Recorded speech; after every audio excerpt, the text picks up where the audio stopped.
Hi అండి, welcome to Shri fashion showroom. Today collection వచ్చేసి మనకి ప్యూర్ కంచిపట్టు బ్రైడల్ వేర్ అండి. చూడండి, మనకి పిస్తా గ్రీన్లో మీకు ప్యారెట్స్ పికాక్స్ వచ్చినాయి. పికాక్స్ వచ్చేసి పర్పుల్ బార్డర్ అండి. పర్పుల్ బార్డర్ చూడండి ఎంత గోల్డిష్గా వచ్చి చాలా బాగుంది కాంబినేషన్. మనకి రిచ్ పళ్ళు, ప్లెయిన్ బ్లౌజ్ వస్తుందండి. దీంట్లో కలర్ కాంబినేషన్స్ వచ్చేసి డార్క్ బాటిల్ గ్రీన్, పర్పుల్.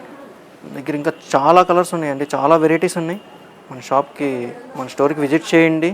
మీకు ఆన్లైన్ ఫెసిలిటీ కూడా ఉంది, వాట్సాప్ త్రూ. మన నెంబర్ డిస్ప్లే అవుతూ ఉంటుంది స్క్రీన్ మీద. లైట్ బేబీ పింక్ కాంబినేషన్ అండి. బేబీ పింక్కి పర్పుల్ వస్తుంది. బిగ్ బార్డర్ వస్తుందండి. బిగ్ బార్డర్ వచ్చేసి మీకు రిచ్ పళ్ళు వచ్చేసి రిచ్గా చాలా బాగుంది. చూడండి, పళ్ళు స్మాల్ ఫ్లవర్స్ వచ్చినాయి. చాలా అంటే చాలా బాగుందండి. ప్లెయిన్ బ్లౌజ్ వస్తుంది. హ్యాండ్స్కి బార్డర్ వస్తుందండి.